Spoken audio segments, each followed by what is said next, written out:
Mardi 28 décembre, une conférence portant sur l'intégration et les potentialités de la vallée s'est tenue à l'hôtel de Samosa. D'éminentes personnalités ont participé à cette réunion en vue de faire la région du Nord un véritable noyau de développement du Sénégal.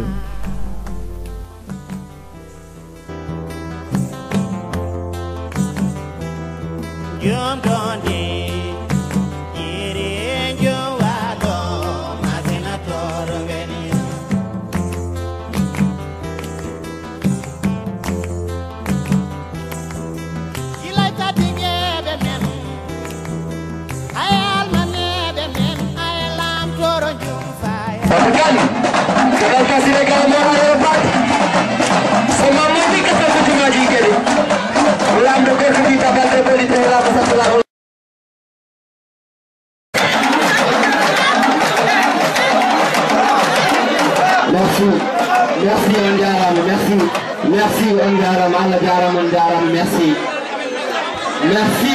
Ondiaram,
mi kolesi tawbida kolem bel ma day mam farba jew nyale ande jiga nyami kari jikte jiga nyami kari min mbale chume chahe la nyebu bani tone chumbe la pidid ngaba jambal de nangu dal yo.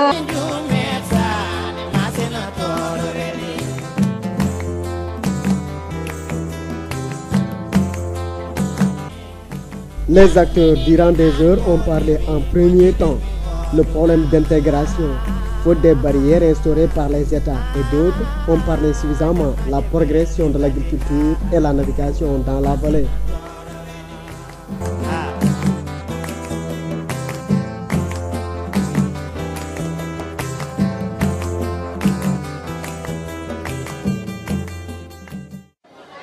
En s'adossant sur notre culture, sur notre passé et sur nos valeurs civilisationnelles, nous devons penser et bâtir le futur pour que le Sénégal soit un pays émergent. C'est pour cette raison que nous lions au Festival mondial des arts nègres à travers le Festival international de lutte en 72 heures, placé sous l'égide du maître Wade en sa qualité de protecteur des arts, des lettres et des artistes. Nous voulons réfléchir sur le développement de Ndioum, sur le développement de l'environnement de Ndioum, le département de Podor, et qui parle de Podor, parle de culture irriguée, parle de surface cultivable extraordinaire, parle de potentialité qu'il faudrait transformer pour que Podor participe à l'émergence du Sénégal. Avoir à côté le directeur général de la Sahel, on pense au niveau de la vallée du fleuve Sénégal, et en amont avec le barrage de Diamant, qui est un barrage anti-sèche, je l'ai dit d'une façon peut-être plus élégante, mais quand même claire, en Poula, et le barrage de Manantali, spécifiquement, qui est un barrage hydroélectrique, et qui nous donne aujourd'hui, en matière d'électricité, quand même, pas moins d'une soixantaine de mégawatts. On a au moins 64 mégawatts que le barrage de Manantali nous fournit, ce qui est extrêmement important dans les consommations des ménages du Sénégal.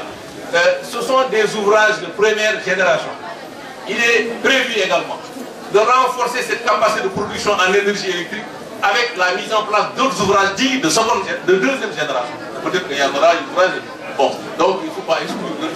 Donc il y a des ouvrages de deuxième génération, comme le barrage de Bourbassi de Fougouita, qui vont aider à stocker l'eau, à produire de l'électricité pour renforcer encore la capacité et comment propre à différents États. Et ce n'est pas pour rien aujourd'hui que les États qui sont autour du Niger, que les États qui sont autour du Nil viennent à l'école de l'OMVS pour voir quels sont les atouts majeurs qui ont fait que l'intégration a été possible et la mise en commun des ressources a été également possible, facilitée avec l'appui des bailleurs financiers et tout cela. C'est devenu une école. Et il n'y a pas que nos États africains qui viennent seulement encore voir cet exemple-là. Je pense que c'est assez édifiant. Je disais également que cela est intéressant et ça nous a donné certaines possibilités. Aujourd'hui, la vallée. Intégration par les populations. Pourquoi? Parce qu'aujourd'hui, si on parle d'intégration en Afrique et que ça constitue une contrainte qu'il faut lever, c'est parce qu'il y a eu ces frontières qui nous sont venues de l'Europe. Le conférencier, le professeur Dien disait que Cheikh Oumar a quitté Dakar, a quitté le Sénégal pour aller à la Mecque et que les pistes existaient. Mais ces pistes n'existent plus aujourd'hui. Cela veut dire qu'avec la création de frontières, on a créé des murs invisibles. Et ces murs-là, pourquoi on les a créés? Parce qu'on a créé des États, de micro-États, on leur a dit, vous avez des territoires à protéger. Et ces murs-là existent. Aujourd'hui, il ne peut pas y avoir, il n'y a pas encore de projet communautaire entre les Foutanké du Sénégal et les Foutanké de l'autre côté. Il n'y en a pas beaucoup. Alors qu'il n'y a même pas de distance à dépasser. Mais il y a un mur. C'est pourquoi moi je considère qu'aujourd'hui les États, en tout cas, s'ils n'ont pas échoué aussi, ils n'ont pas la bonne cadence, ils n'ont pas le rythme pour créer l'interrogation. Il faudra donc passer par les populations. Je pense aussi que si on regardait la carte de l'Afrique et qu'on prenait, en fait, on faisait des flèches entre les capitales, on verra que réellement rien n'a été fait en termes d'intégration. Dakar-Conakry, il y a peu de Sénégalais qui savent ici que Dakar-Conakry par vol d'oiseau, c'est 700 km, moins de 700 km.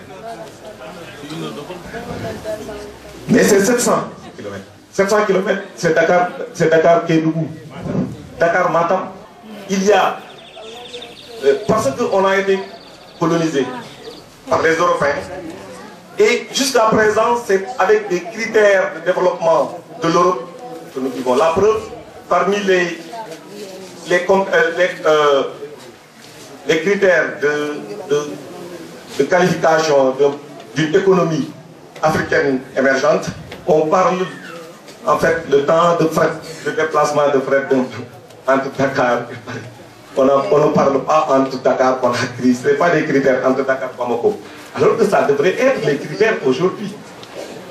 Donc ces frontières-là, je pense que c'est des problèmes. C'est pourquoi il faudra qu'on réfléchisse. On ne peut pas terminer la discussion aujourd'hui.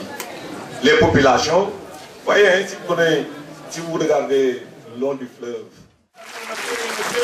Ministre Amadou Kane Diallo maire Ndiouk ci sama waxtaan dinaa wax li ma xam ci El Hadj Amadou Kane Diallo ak li ma xam ci docteur Cheikh Oumar Anne.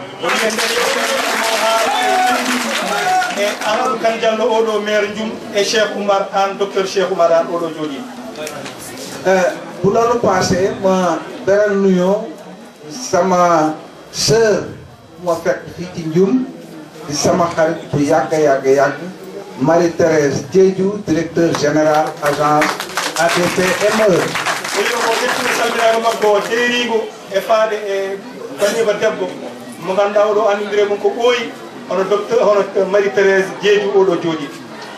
Maa ngi nuyu aussi mon frère que j'ai trouvé ici, que j'ai admiré avant de le voir, Ibrahima Dia, directeur général MCA Sénégal.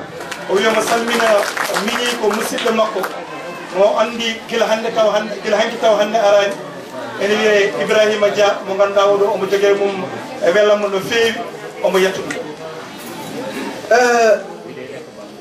nit ci boppam parenthèse la bu may tuddi dafa war a gëm boppam o wi neɗɗo e hoore mum ne wawi foti wawde gonɗinde hoore muɗum laqad karramna bani adama yàlla moo ko wax o wi ko Allah de wi ni waxul laqad karramna blanc abiyat wala laqad karramna sodan les noirs daf ne bani adama nit ku ñuul ak nit ku weex ak nit ku mboq ñëpp bani adama la o wi neɗɗo ene foti wawde tan gonɗinde hoore mum Allah noon joɗɗaki hay goto so wona neɗɗo e hoore mum ñaar ñi toog fii ma lim leen léegi président Wade dénk leen ay responsabilité kii di góor kii di jigéen dañu liggéey loo xam ne li sénégalais yëpp teg nañu seen bët kon ñu war a xam ne suñu gëmee suñu bopp fépp fu nu bëgg a yegg war nañ faa mën a yegg o wi ɓeeɗo ɓe haali ɓe ɓeeɗo ɗiɗo gorko C'est la navigation fluviale.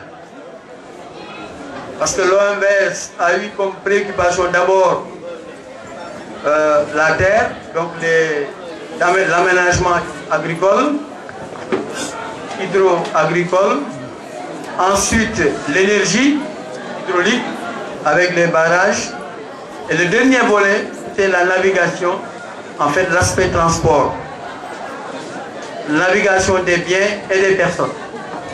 Et notre thème aujourd'hui se structure autour du rôle du fleuve Sénégal dans l'intégration sous-régionale. D'abord, les aspects agricoles et infrastructures en commun ont été développés de manière brillante par Mahmoudou. Et j'ai demandé que l'exposition qui est là soit maintenue quelques jours pour nous permettre de voir véritablement d'où on est venu et où est-ce qu'on en est sur le plan agricole. Il a accepté, peut-être même on pourrait un jour nous en approprier et garder ça. Il a dit donc on peut conserver, applaudissez, c'est très bien. Maintenant sur le plan de la nature.